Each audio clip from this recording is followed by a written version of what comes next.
Bienvenue à vous, chers amis sériphiles. Aujourd'hui, nous allons parler d'une série qui a encore, ici, plus de 10 saisons. Let's go. Aujourd'hui, nous allons parler d'une série où, assez bizarrement, toutes ces saisons à 8 épisodes.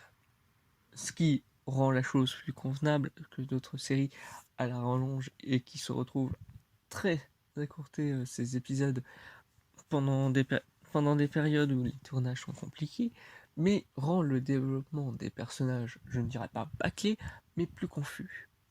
Et que, en apprenant plus dans ce que je vais vous dire, et où sera la critique impossible, cela sera beaucoup plus compliqué. En attendant, parlons d'abord de ce que c'est. Nous allons parler de Meurtre au paradis, ou Death in Paradise. Cette série est maintenant, avec, comme je l'ai dit, une dizaine de saisons. Et donc, on va rentrer directement dans le ventre du sujet. Le protagoniste, le héros, c'est Richard Poole. Mais non, c'était Richard Poole. Effectivement, cette série, on aura vu passer des héros.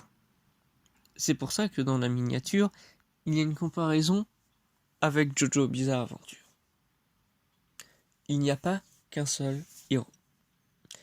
Ce qui encore là irait, si c'était avec une idée de génération là encore. Parce que ça montrerait que c'est toujours même peut-être la même branche. On a toujours un point fixe quand même. Mais là non. On reste sur un personnage complètement différent, pas d'une saison à une autre, mais d'un moment à l'autre. Et qu'en plus, c'est pas tout. Parce que même si c'est le héros principal change, l'héroïne d'autre-antagoniste, je crois que ça veut dire il y a le protagoniste et il y a le d'autre-antagoniste, c'est-à-dire le deuxième personnage principal. Bah, celui-ci aussi change. Même les personnages secondaires. Par exemple, les deux. Comic Relief, voilà. Par exemple, à un moment, on en avait un qui était, le faux charmeur célibataire et il faisait comme si toutes les filles s'arrachaient. À un moment, la fille du commissaire, qui lui est restée toute la série, pour l'instant, où elle est juste écrite comme étant un peu cruche. J'ai pas envie d'utiliser un terme très, comment dire, insultant, mais c'est vraiment comment elle nous est donnée en fait. Elle est vraiment montrée comme cruche. Je peux pas dire mieux en fait. Mais du coup en fait c'est plutôt intéressant en vrai l'idée de faire que du coup on change toujours de héros et tout.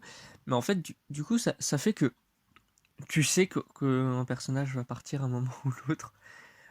Par exemple il y a un héros qui justement est peut-être sur sa camarade. Et ça, c'est tout le temps le cas aussi. Il y a toujours sont-ils ensemble pour que justement le héros britannique, à un moment, se dit non, en fait, je retourne au Royaume-Uni pour X raisons. Alors, soit il y rentre par la force, comme Richard Poole qui s'est fait tuer, ce que j'avais trouvé hyper intéressant, vraiment, de tuer le personnage principal petit comme ça. Même si maintenant, malheureusement, en fait, tu regardes juste combien de temps ont eu un contrat les acteurs, et tu sais quel personnage ne sera plus là. Et que tu sais qu'ils vont essayer de faire le plus rapidement possible de permettre le fait qu'un personnage ne soit plus là. Après, j'ai beau dire ça, il y a des personnages qui ont été de retour. C'est pas Richard Poole. Je calme tout de suite les esprits, ce n'était pas Richard Poole. Parce que si ça avait été le cas, je pense que ça aurait été un beau bordel. Mais vous n'êtes pas censé être mort. Oui, mais j'imagine tellement. Mais enfin, du coup, le truc que je veux dire, c'est que après, de toute façon, je pense que s'il serait revenu, ça serait, comme je l'ai dit, c'est juste le commissaire qui serait. Oh, vous êtes encore là, vous? Ou la mère de la dragoniste du début, parce que elle est toujours là aussi depuis la saison 1, mais elle apparaît beaucoup moins. À voir si elle va rendre son contrat au bout d'un moment, je ne sais pas.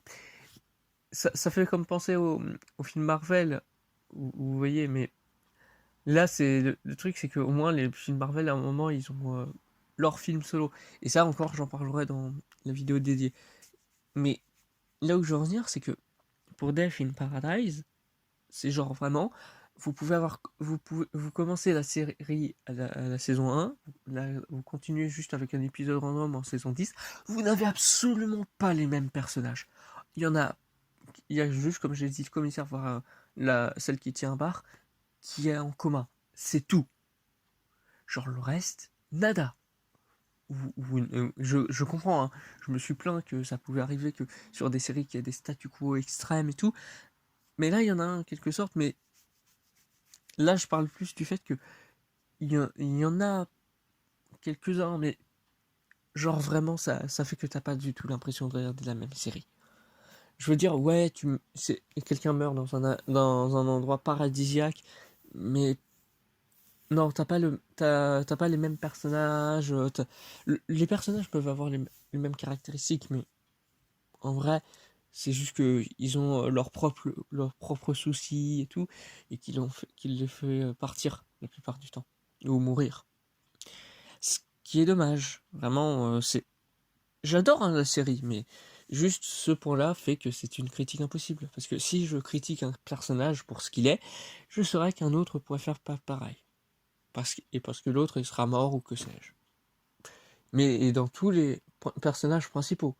Après, il y a aussi les personnes qui meurent, mais ça, c'est normal dans une série noire. En tout cas, voilà. J'espère que cette vidéo vous aura plu, même si vous avez appris beaucoup plus rapidement ce que c'était que la critique impossible, parce que c'était un peu tout ce qui caractérise la série et sa spécificité.